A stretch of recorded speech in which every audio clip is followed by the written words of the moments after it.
Question है, राम तथा श्याम किसी कार्य को 16 दिनों में पूरा करते हैं, जबकि राम अकेला उस कार्य को 24 दिनों में पूरा करता है। अकेला श्याम उस कार्य को कितने दिनों में पूरा करेगा? तो यहाँ पर प्रश्न में दिया हुआ है कि राम और श्याम दो व्यक्ति है। अगर राम और श्याम मिलकर किसी कार्य को करते हैं तो कार्य खत्म कर देते हैं 16 दिनों में।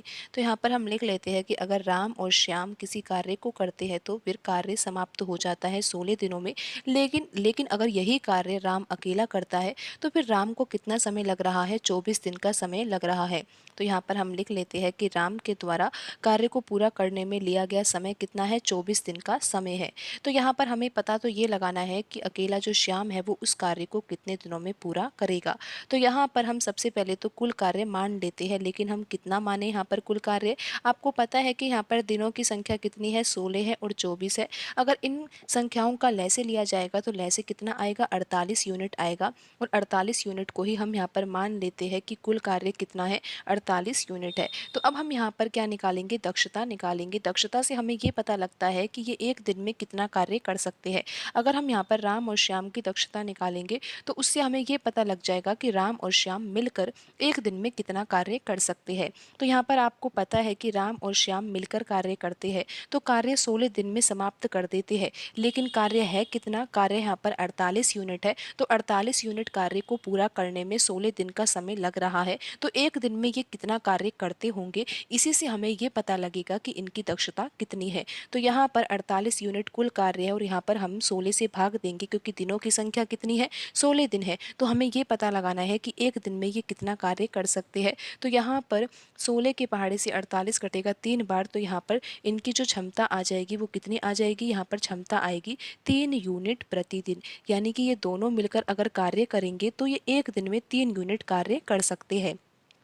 इसी प्रकार हम यहाँ पर राम की दक्षता भी निकाल सकते हैं, क्योंकि हमें ये पता है कि राम कुल कार्य को करने में कितना समय लेता है? 24 दिन का समय लेता है। 48 यूनिट कुल कार्य है और राम को 24 दिन का समय लग रहा है, तो राम फिर एक दिन में कितना कार्य करता होगा? 48 यूनिट कुल कार्य है और 24 दिन का समय लग रहा है। तो यहाँ पर हम 24 के पहाड़े से 48 को काटेंगे तो ये कटेगा 2 बार। तो यहाँ पर राम की दक्षता कितनी होगी? राम की दक्षता होगी 2 यूनिट कार्य करने की एक दिन में। तो यहाँ पर अब आप ये समझ सकते हो कि जब राम एक दिन में 2 यूनिट कार्य करता है तो फिर 24 दिन में तो 48 यूनिट कार्य कर ही लेगा। अब आप यहाँ पर श्याम की दक्षता निकाल सकते हो, क्योंकि आपको ये पता है कि राम और श्याम की कुल मिलाकर तो दक्षता कितनी है? 3 यूनिट है, यानी कि एक दिन में 3 यूनिट कार्य कर सकते हैं ये। लेकिन राम की जो दक्षता है एक दिन में कार्य करने की वो 2 यूनिट ही है। तो इसका सीधा सा अर्थ ये है कि ये 3 यूनिट कार्य इसीलिए ही हो रहा है क्योंकि यहाँ पर राम के साथ श्याम मिलकर कार्य कर रहा है, क्योंकि राम तो केवल 2 यूनिट कार्य ही कर सकता है। अगर यहाँ पर 3 यूनिट कार्य हो रहा है तो इसका सीधा सा अर्थ ये है कि श्याम ने 1 यूनिट कार्य किया है। तो श्याम की जो दक्षता है वो कितनी है? 1 यूनिट है। यानी कि जो श्याम है वो एक दिन में 1 यूनिट कार्य कर सकता है। अब आपको ये पता लगाना है कि श्याम जो है वो उस कार्य को, यानी कि जो ये 48 यूनिट कार्य है, इस कार्य को करने में कितना समय लेगा। तो आपको पता है कि श्याम जो है वो एक दिन में 1 यूनिट कार्य कर सकता है। तो 48 यूनिट कार्य करने में तो शाम को कितना समय लगेगा? 48 दिन का समय लगेगा। 48 दिन में वह 48 यूनिट कार्य को कर पाएगा, क्योंकि वह तो एक दिन में 1 यूनिट कार्य करता है। तो 48 दिन का समय लगेगा। ऑप्शन सी यहाँ पर सही आंसर होगा। क्वेश्चन है, पाइप ए एक खाली टैंक को 18 घंटे में भर सकता है और पाइप बी इस खाली टैंक को 24 घंटे में भर सकता है। यदि दोनों पाइपों को एक साथ खोल दिया जाए तो खाली टैंक को भरने में उन्हें कितना समय लगेगा? तो यहाँ पर प्रश्न में दिया हुआ है कि दो पाइप है, एक पाइप ए है और दूसरा पाइप है बी। पाइप ए को खाली टैंक को भरने में 18 घंटे का समय लगता है और यहाँ पर पाइप बी के लिए दिया हुआ है कि पाइप बी को इसी खाली टैंक को भरने में 24 घंटे का समय लगता है। तो यहाँ पर हम लिख लेते हैं कि जो पाइप बी है उसको कितना समय लगता है? 24 घंटे का समय लगता है। तो यहाँ पर सबसे पहले तो हम ये पता लगाते हैं कि यहाँ पर कुल पानी कितना आ सकता है टैंक में। तो यहाँ पर हमें मानना होगा कि यहाँ पर जो टैंक खाली टैंक दिया हुआ है उस टैंक में कितना पानी आ सकता है। तो यहाँ पर जो ये घंटों की संख्या दी हुई है 18 घंटे 24 घंटे, 18 और 24 का लैसे लिया जाएगा तो 72 आएगा। तो यहाँ पर हम मान लेते हैं कि 72 यूनिट पानी टैंक में आ सकता है। तो अब 72 यूनिट पानी को ही तो भरना है। तो यहाँ पर हम ये पता लगाते हैं कि पाइप ए की दक्षता कितनी है और पाइप बी की दक्षता कितनी है। दक्षता से हमें ये पता लगेगा कि पाइप ए की अगर हम दक्षता निकालते हैं तो उससे हमें ये समझ में आएगा कि पाइप ए जो है वो 1 घंटे में कितना पानी भर सकता है। तो हमको ये पता है कि पाइप ए को 18 घंटे का समय लग रहा है 72 यूनिट पानी को भरने में, क्योंकि जो टैंक में पानी आता है वो 72 यूनिट आता है और इसी 72 यूनिट पानी को भरने में पाइप ए को कितना समय लगता है, 18 घंटे का समय लगता है। तो 1 घंटे में पाइप ए के द्वारा कितना पानी भरा जा सकता है, तो यहाँ पर हम 72 लिखेंगे और बट्टे में लिखेंगे 18, और जब हम इसको हल करेंगे तो यहाँ पर आ जाएगा 4। इसका सीधा सा अर्थ आपको यहाँ पर ये लेना है कि पाइप ए के द्वारा 4 यूनिट पानी भरा जा सकता है। तो 1 घंटे में तो पाइप ए की जो दक्षता होगी वो कितनी होगी, 4 यूनिट प्रति घंटा, यानी कि पाइप ए के द्वारा 1 घंटे में 4 यूनिट पानी भरा जा सकता है। उसी प्रकार हम पाइप बी की दक्षता भी निकाल सकते हैं। यहाँ पर कुल पानी कितना है, 72 यूनिट है, और इसी कुल पानी को भरने में पाइप बी को कितना समय लगता है, 24 घंटे का समय लगता है। तो पाइप बी के द्वारा 1 घंटे में कितना पानी भरा जाता होगा, तो 72 यूनिट कुल पानी और पाइप बी को कितना समय लग रहा है, 24 घंटे का। तो यहाँ पर आ जाएगा 3 यूनिट, यानी कि जो पाइप बी है वो 1 घंटे में 3 यूनिट पानी भर सकता है। तो पाइप बी की दक्षता होगी 3 यूनिट प्रति घंटा। तो अब आपको ये देखना है कि यहाँ पर हमें प्रश्न में क्या पूछा गया है कि यदि दोनों पाइपों को एक साथ खोल दिया जाए, यानी कि जो टैंक को भरा जाना है वो पाइप ए के द्वारा भी भरा जाए और बी के द्वारा भी, यानी कि दोनों पाइपों को एक साथ खोल दिया जाए, तो खाली टैंक को भरने में कितना समय लगेगा। अब आपको ये तो पता है कि कुल पानी कितना भरना है, 72 यूनिट पानी भरना है। लेकिन अब ये ध्यान दीजिए कि जो पाइप ए है, पाइप ए के द्वारा तो 1 घंटे में कितना पानी भरा जाता है, 4 यूनिट पानी भरा जाता है, और पाइप बी के द्वारा 1 घंटे में कितना पानी भरा जाता है, 3 यूनिट पानी भरा जाता है। तो पाइप ए और बी जब दोनों मिलकर कार्य करेंगे, या फिर पाइप ए और बी दोनों के द्वारा जब टैंक को भरा जाएगा तो 1 घंटे में कितना पानी भर जाएगा, 7 यूनिट पानी भर जाएगा। जब 1 घंटे में 7 यूनिट पानी भरा जा रहा है तो ये 72 यूनिट पानी कितने घंटे में भरा जाएगा, तो 72 यूनिट यहाँ पर कुल पानी भरना है, और यहाँ पर 1 घंटे में कितना पानी भरा जा रहा है, 7 यूनिट भरा जा रहा है। तो 72 में अगर हम 7 से भाग देंगे तो यहाँ पर जो आंसर आएगा वो घंटे में आएगा। और ये आंसर किसका है, यहाँ पर जो प्रश्न में पूछा गया था कि दोनों पाइपों को एक साथ खोल दिया जाए तो खाली टैंक को भरने में कितना समय लगेगा, 72/7 घंटे का समय लगेगा। ऑप्शन ए यहाँ पर सही आंसर होगा। क्वेश्चन है, एक पाइप किसी टंकी को 30 घंटे में भर सकता है। तली में रिसाव होने के कारण यह 50 घंटे में भरती है। पूरी तरह से भरी टंकी को खाली करने में रिसाव को कितना समय लगेगा। तो यहाँ पर प्रश्न में दिया हुआ है कि एक पाइप है, उस पाइप की सहायता से टंकी को भरा जाता है तो 30 घंटे का समय लगता है। तो यहाँ पर हम मान लेते हैं कि वह पाइप कौन सा है, ए पाइप है, और उसकी सहायता से हम टैंक को या फिर टंकी को भर सकते हैं। और कितना समय लगेगा, टंकी को पूरा भरने में 30 घंटे का समय लगेगा। अब प्रश्न में आगे दिया हुआ है कि तली में एक रिसाव है, या फिर आप मान लीजिए एक छिद्र है जिसमें से पानी बह रहा है। अगर पानी बहेगा और पाइप से हम पानी भी भरे और साथ में पानी बह भी जाए तो टंकी को भरने में फिर कितना समय लगेगा, 50 घंटे का समय लगेगा। तो यहाँ पर हम मान लेते हैं कि जो तली से रिसाव हो रहा है उसको मान लेते हैं कि वो क्या है, बी है। तो यहाँ पर अगर यहाँ पर पाइप ए और पाइप बी दोनों ही खुले हो, यानी कि पाइप ए के द्वारा तो पानी भरा जा रहा हो और पाइप बी के द्वारा, आप पाइप बी ही मान लीजिए क्योंकि पाइप बी ऐसा पाइप है जिसमें से पानी बाहर निकल रहा है टंकी में से। तो अगर पाइप बी भी खुला हुआ है तो फिर कितना समय लग रहा है, 50 घंटे का समय लग रहा है टंकी को पूरा भरने में। तो प्रश्न में तो ऐसा दिया हुआ है कि पूरी तरह से भरी हुई टंकी है, यानी कि पाइप ए के द्वारा हमने पूरी टंकी भर ली है। लेकिन अब प्रश्न में ये पूछा गया है कि इस भरी हुई टंकी को पाइप बी के द्वारा यानी कि रिसाव के द्वारा खाली करने में कितना समय लगेगा। तो आपको ये समझ में आ गया है कि यहाँ पर जो पाइप टंकी को भर रहा है उस पाइप को तो हम मान रहे हैं पाइप ए, और जिस पाइप के द्वारा या फिर जिस छिद्र के द्वारा या फिर जिस रिसाव के द्वारा पानी बाहर निकल रहा है उसको हम मान रहे हैं बी। तो आपको ये समझ में आ जाना चाहिए कि पाइप ए तो टंकी को भरता है तो उसको कितना समय लगता है, 30 घंटे का समय लगता है।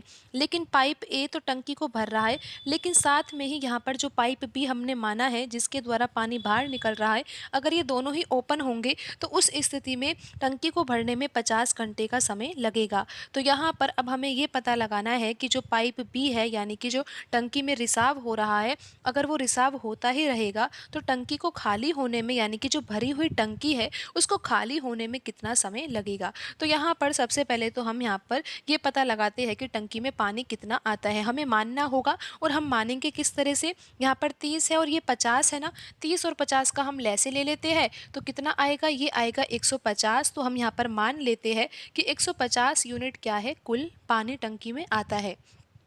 तो अब हम यहाँ पर दक्षता निकालते हैं, पाइप ए की दक्षता और पाइप बी की दक्षता। अगर हम पाइप ए की दक्षता निकालेंगे तो उससे तो हमें ये पता लग जाएगा कि पाइप जो ए है वो 1 घंटे में कितना पानी भर सकता है। और अगर हम पाइप बी की दक्षता निकालेंगे तो उससे हमें ये पता लग जाएगा कि पाइप बी जो है वो 1 घंटे में कितना पानी टंकी में से खाली करता है। तो अगर हमें ये पता लग जाए कि पाइप बी जो है वो 1 घंटे में कितना पानी खाली कर सकता है, तो हमें ये भी पता लग जाएगा कि यहाँ पर जो ये 150 यूनिट टंकी में पूरा पानी भरा हुआ होगा तो उस स्थिति में कितना समय लगेगा पाइप बी को कि टंकी पूरी खाली हो जाए। तो यहाँ पर हम सबसे पहले दक्षता निकालते हैं। तो दक्षता अगर निकालनी है तो हम पाइप ए की दक्षता सबसे पहले निकालेंगे। तो यहाँ पर आप ये देखिए कि जो पाइप ए है उसको 30 घंटे का समय लगता है 150 यूनिट पानी को भरने में, क्योंकि टंकी में पानी कितना आता है, 150 यूनिट पानी आता है। और 150 यूनिट पानी को भरने में ही तो पाइप ए को कितना समय लग रहा है, 30 घंटे का समय लग रहा है। तो हम ये पता लगाते हैं कि पाइप ए जो है वो 1 घंटे में कितना पानी भर सकता है। तो यहाँ पर हमें पता है कि 150 यूनिट तो कुल पानी है और 30 घंटे का समय लग रहा है, और हमें ये पता लगाना है कि 1 घंटे में कितना पानी भरा जाता है। तो यहाँ पर आ जाएगा ये 5 यूनिट, यानी कि पाइप ए जो है वो 1 घंटे में 5 यूनिट पानी भर सकता है। तो पाइप ए की दक्षता है 5 यूनिट प्रति घंटा। अब हम यहाँ पर ये पता लगा सकते हैं कि पाइप ए और बी की कुल मिलाकर दक्षता कितनी है टंकी को भरने की। तो यहाँ पर आपको पता है कि पाइप ए के द्वारा तो टंकी को भरा जा रहा है और पाइप बी के द्वारा टंकी को खाली करा जा रहा है। लेकिन अब दक्षता कैसे निकालेंगे, आप यहाँ पर ध्यान से समझिए। यहाँ पर 150 यूनिट कुल पानी है और इस पानी को ही भरने में कितना समय लग रहा है, 50 घंटे का समय लग रहा है। तो 1 घंटे में कितना पानी भरा जा रहा होगा, 150 यूनिट कुल पानी है, 50 से भाग देंगे तो यहाँ पर आ जाएगा 3 यूनिट। यानी कि पाइप ए और बी जब मिलकर टंकी को भरते हैं तो फिर कितना पानी भर पाते हैं, 1 घंटे में 3 यूनिट पानी भर पाते हैं। लेकिन अब आप यहाँ पर ये समझिए कि पाइप ए तो 1 घंटे में 5 यूनिट पानी भर रहा था, लेकिन जैसे ही हमने पाइप बी को भी खोल दिया, यानी कि जो रिसाव था, यानी कि जिसमें से पानी बाहर निकल रहा था, उसको भी हमने खोल दिया, उसके कारण क्या हुआ, पाइप ए ने तो 5 यूनिट पानी भरा था 1 घंटे में, लेकिन क्या हुआ, पाइप बी के द्वारा 2 यूनिट पानी तो बाहर ही निकल गया। इसी कारण 1 घंटे में केवल कितना पानी भरा, 3 यूनिट पानी ही भर पाया। आपको ये समझ में आ गया होगा, क्योंकि पाइप ए और बी की कुल मिलाकर दक्षता कितनी है, 3 यूनिट कार्य करने की ही है। और इसका कारण ये है कि पाइप बी के द्वारा भरा हुआ पानी बाहर भी निकल रहा है। तो यहाँ पर पाइप ए ने तो 5 यूनिट पानी भर ही दिया था, लेकिन साथ में पाइप बी भी खुला हुआ था, तो पानी 2 यूनिट जो पानी था वो बाहर निकल गया। तो पाइप बी की जो दक्षता है ना, पाइप बी की दक्षता जो है वो खाली करने की है टंकी को, लेकिन 1 घंटे में कितना पानी खाली हो रहा है, 2 यूनिट पानी खाली हो रहा है। और टंकी में अब हमें ये पता लगाना है कि जो 150 यूनिट पानी टंकी में भरा हुआ है, टंकी बिल्कुल फुल है। और यहाँ पर आप ध्यान से देखिए, प्रश्न में दिया हुआ है, यहाँ पर पूछा गया है कि पूरी तरह से भरी हुई टंकी है, यानी कि 150 यूनिट पानी टंकी में भरा हुआ है, तो टंकी को खाली करने में रिसाव को, यानी कि जो पाइप बी है उसको कितना समय लगेगा। जो पाइप बी है वो 1 घंटे में 2 यूनिट पानी तो खाली कर ही देता है, तो 150 यूनिट पानी को खाली करने में कितना समय लगेगा, 150 में 2 से भाग देंगे तो यहाँ पर आ जाएगा 75 घंटे। 75 घंटे का समय लगेगा पाइप बी को टंकी को खाली करने में। तो यहाँ पर ऑप्शन बी सही आंसर होगा। क्वेश्चन है, 8500 रुपये की धनराशि साधारण ब्याज की एक निश्चित दर पर 6 वर्षों में 11,050 रुपये हो जाती है। यदि दर स्वयं की 1.8 गुनी हो जाती है तो 5 वर्ष में उसी मूलधन पर, यानी कि 8500 रुपये पर प्राप्त होने वाला मिश्रधन ज्ञात करें। तो यहाँ पर आप ध्यान दीजिए, प्रश्न में दिया हुआ है मूलधन कितना, 8500, और यहाँ पर दर तो दी नहीं हुई है प्रश्न में, लेकिन ऐसा कहा गया है कि एक निश्चित दर पर 6 वर्षों में धनराशि जो 8500 रुपये है वो कितनी हो जाती है, 11,050 रुपये हो जाती है। तो यहाँ पर जो ये 11,050 रुपये दिया हुआ है ये क्या है, मिश्रधन है। आगे आप देखिए यहाँ पर दिया हुआ है कि यदि दर को अब कितना करना है, स्वयं का ही 1.8 गुना करना है, लेकिन अभी तो हमें दर ही नहीं पता है, तो हमें सबसे पहले तो दर ज्ञात करनी होगी। उसके बाद हम क्या करेंगे, दर का 1.8 गुना करेंगे और फिर हम ये पता लगाएंगे कि 5 वर्ष में उसी मूलधन पर यानी कि 8500 रुपये मूलधन जो है उस पर प्राप्त होने वाला मिश्रधन क्या होगा। तो आइए अब हम सबसे पहले तो यहाँ पर दर ज्ञात करते हैं। तो यहाँ पर आप ये देखिए 8500 रुपये क्या दिया हुआ है, मूलधन दिया हुआ है। तो यहाँ पर हम लिख लेते हैं मूलधन और यहाँ पर हम लिखेंगे मिश्रधन। तो मूलधन कितना है, 8500 रुपये है और मिश्रधन कितना है, 11,050 रुपये है। तो यहाँ पर हम सबसे पहले तो मूलधन और मिश्रधन के बीच में अनुपात निकालते हैं।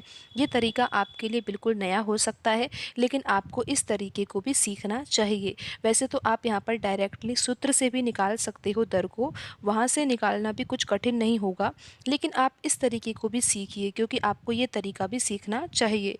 तो यहाँ पर हम 0 से 0 काट देंगे और हम यहाँ पर 17 के पहाड़े से इन दोनों संख्याओं को काट सकते हैं। आप देखिए 17 पंच 85 होता है, तो यहाँ पर आ जाएगा 50 और 17 के पहाड़े से अगर हम यहाँ पर 1105 को काटेंगे तो ये कितनी बार कटेगा, आपको पता है कि 17 छिक कितना होता है, 102 होता है और फिर यहाँ पर आ जाएगा ये 65।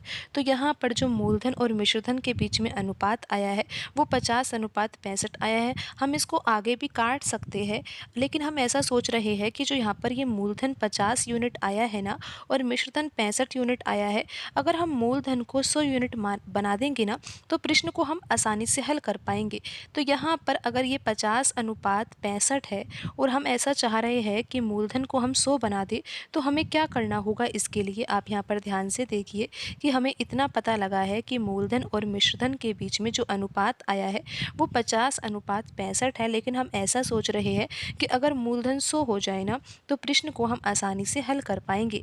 तो यहाँ पर अगर हम इस अनुपात में 2 का गुणा कर देंगे तो मूलधन और मिश्रधन के बीच में अनुपात कितना आ जाएगा, 100:130 आ जाएगा। तो अब आपको ये समझ में आ गया है कि अगर हम मूलधन 100 मानेंगे तो फिर उस स्थिति में मिश्रधन कितना होगा, 130 होगा। और अगर हमें मूलधन और मिश्रधन पता है तो फिर हम ब्याज तो आसानी से निकाल सकते हैं कि यहाँ पर मूलधन 100 है, मिश्रधन 130 है, तो ब्याज कितना होगा, 30 यूनिट होगा। अब आपको ये समझ में आ गया है कि मूलधन, मिश्रधन और ब्याज, अगर हमने यहाँ पर मूलधन 100 माना है तो उस स्थिति में मिश्रधन 130 हो जाएगा और ब्याज कितना हो जाएगा, 30 हो जाएगा। अब आप यहाँ पर देखिए कि प्रश्न में दिया हुआ है कि जो ये ब्याज हमें मिलेगा ना वो कितने वर्षों में मिलेगा, 6 वर्षों में मिलेगा। तो यहाँ पर हम ये पता लगाते हैं कि 6 वर्षों में ब्याज कितना मिलेगा। अगर हम यहाँ पर दर को मान लेते हैं कि x% वार्षिक दर है, अगर हम यहाँ पर x% वार्षिक दर मान लेंगे तो फिर क्या हम 6 वर्ष का ब्याज निकाल सकते हैं, बिल्कुल निकाल सकते हैं। आप यहाँ पर ध्यान से देखिए, अगर हमको यहाँ पर प्रश्न में दिया होता कि 5% वार्षिक दर है, अगर यहाँ पर प्रश्न में दिया होता कि 5% वार्षिक दर है और यहाँ पर आप ये ध्यान दीजिए कि मूलधन कितना माना है हमने, 100 यूनिट माना है, तो 1 वर्ष का ब्याज पता है हम क्या निकालते, यहाँ पर जो ये 5% दर दी हुई है ना, अगर मूलधन यहाँ पर 100 यूनिट होता है तो फिर 1 वर्ष का ब्याज 5 यूनिट ही हो जाता है। और 2 वर्ष का ब्याज निकालना हो तो हम यहाँ पर 2 का गुणा कर देंगे, 3 वर्ष का ब्याज निकालना है तो हम 3 का गुणा कर देंगे। क्यों? क्योंकि आपको पता है कि साधारण ब्याज है तो हर वर्ष के लिए ब्याज समान होगा। अगर 1 वर्ष का ब्याज 5 है तो दूसरे वर्ष का ब्याज भी 5 होगा और कुल मिलाकर 2 वर्षों का ब्याज 10 हो जाएगा। अब आप ये समझ गए होंगे कि अगर हम यहाँ पर 5% वार्षिक दर मानते हैं तो उस स्थिति में 1 वर्ष का ब्याज कितना होता है, 5 यूनिट होता है। अगर मूलधन 100 यूनिट होता है तो उसी स्थिति में 5 यूनिट होता है। लेकिन अब यहाँ पर 5% दर नहीं दी हुई है, हम यहाँ पर मान रहे हैं कि यहाँ पर x% वार्षिक दर है, तो 1 वर्ष का ब्याज कितना हो जाएगा, x x यूनिट हो जाएगा। और अगर हमें 6 वर्ष का ब्याज निकालना है तो हम 6 का गुणा कर देंगे, क्योंकि साधारण ब्याज है, हर वर्ष का ब्याज जो होगा वो x यूनिट ही होगा, अगर मूलधन 100 यूनिट हमने माना है तो अब आप ये देखिए कि ये भी ब्याज है, और यहाँ पर जो हमने समय से ब्याज निकाला है और x% वार्षिक दर से ब्याज निकाला है वो कितना है, 6x है। और वास्तव में तो ये बराबर ही होने चाहिए, क्योंकि प्रश्न तो हम वही हल कर रहे हैं, तो ये बराबर होगा। और x की वैल्यू यहाँ पर कितनी आ जाएगी, x बराबर आ जाएगा यहाँ पर 5। और यहाँ पर x क्या माना है हमने, x यहाँ पर दर है, तो यहाँ पर 5% क्या आ जाएगी, दर आ जाएगी। तो आपको ये समझ में आ गया होगा कि यहाँ पर जो सबसे पहले हमें यही ज्ञात करना था कि दर कितनी होगी, क्योंकि जब भी हम आगे प्रश्न को हल कर पाएंगे तो यहाँ पर अब हमें पता लग चुका है कि यहाँ पर जो दर है, वार्षिक दर कितनी है, 5% है। लेकिन अब आगे ध्यान दीजिए प्रश्न में हमें कैसे हल करना है। प्रश्न में कहा गया है कि यदि दर जो है वो स्वयं की 1.8 गुनी हो जाए, तो दर अगर 5% है और इसका हम 1.8 गुना करेंगे तो फिर दर कितनी हो जाएगी, 5% से 9 हो जाएगी, क्योंकि आप यहाँ पर 1.8 का गुणा 5 से करोगे तो कितना आएगा, 9 आएगा, और यहाँ पर जो दर है वो कितनी हो जाएगी, 9% हो जाएगी। अब आपको ये समझ में आ गया है कि अगर दर का 1.8 गुना करेंगे तो दर कितनी हो जाएगी, 9% हो जाएगी। तो अब आपको यहाँ पर क्या निकालना है कि 5 वर्ष में उसी मूलधन पर प्राप्त होने वाला मिश्रधन क्या होगा। तो यहाँ पर हम मान लेते हैं कि मूलधन कितना है, 100 यूनिट हम यहाँ पर मूलधन मान रहे हैं। वैसे प्रश्न में मूलधन दिया हुआ है, अभी हम उसका भी यूज़ लेंगे, लेकिन अब आप ये समझिए कि मूलधन अगर हमने 100 यूनिट माना है तो फिर 5 वर्ष का ब्याज तो हम आसानी से निकाल लेंगे, क्योंकि आपको ये बता दिया गया है कि यहाँ पर जो ये 9% दर है, ये कैसी दर है, वार्षिक दर है।